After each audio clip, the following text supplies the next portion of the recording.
c'est François Bouet. Aujourd'hui, on se retrouve pour le Nouvel Automobiliste et pour une nouveauté, la nouvelle assise avant, pour un texte fait par François Cormier. Après la berline Audi A6 dévoilée au Salon de Shanghai 2021, c'est au tour de l'Audi A6 avant e-tron de se montrer en version électrique, telle qu'elle aurait dû être présentée au Salon de Genève s'il avait eu lieu.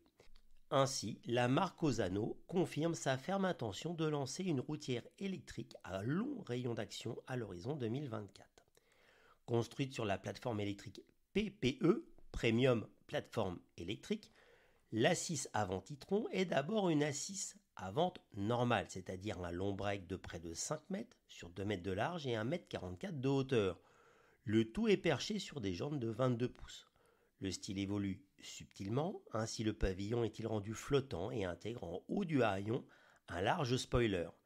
Les épaulements sont larges, très larges, mais les lignes moins tendues et agressives en tôlerie que sur les précédentes nouveautés, ce qui laisse augurer d'un nouveau style chez Audi moins rectiligne.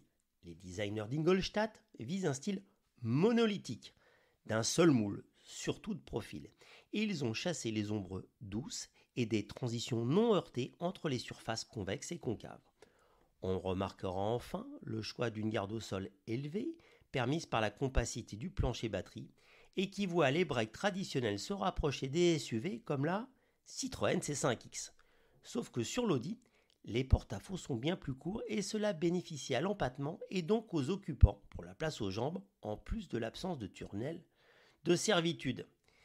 Côté technologie, Audi se donne les moyens de rivaliser avec les Mercedes EQE, EQS en proposant une autonomie de 700 km, une puissance de charge tolérée de 270 kW et une alimentation en 800 volts.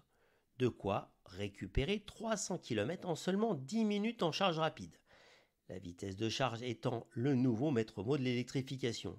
Ensuite, moins de 25 minutes permettent de recharger de 5 à 80% la batterie d'une capacité de 100 kW. Le 0 à 100 s'effectuera en moins de 4 secondes. La 6 est ici montée avec deux moteurs, un sur chaque essieu, qui en font une 4 roues motrices quattro, pour une puissance totale de 350 kW, 476 chevaux et surtout 800 Nm de couple. Des versions 2 roues motrices ne seront pas oubliées une fois la 6 avant lancée d'ici 2 ans. Reconnus pour leur aérodynamisme depuis l'Audi 100 de 1982 et son CX-2 030, les breaks Osano conservent cet acquis avec la future A6 avant e-tron dont le coefficient de traînée descend à 0,22. Le style n'y est pas étranger grâce à une calandre qui demeure large mais qui est désormais pleine et au rétroviseur qui se mue en caméra. La teinte Neptune Valley est à effet.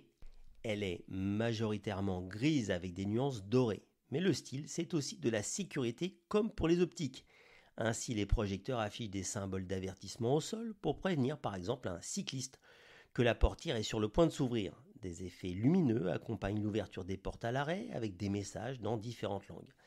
S'y ajoute dans les feux arrière la technologie OLED numérique qui permet d'offrir des projections lumineuses en 3D. Leur ray lumineux augmente selon le niveau de danger sur la route pour avertir les autres usagers, entre autres signaux visuels générés au roulage. De quoi en tout cas confirmer que toute la gamme Audi s'électrifiera bientôt et qu'aucune silhouette ne sera mise de côté. Même si son style et son positionnement plus haut façon SUV s'adaptera à la donne d'un marché qui ne jure pas que par l'électricité.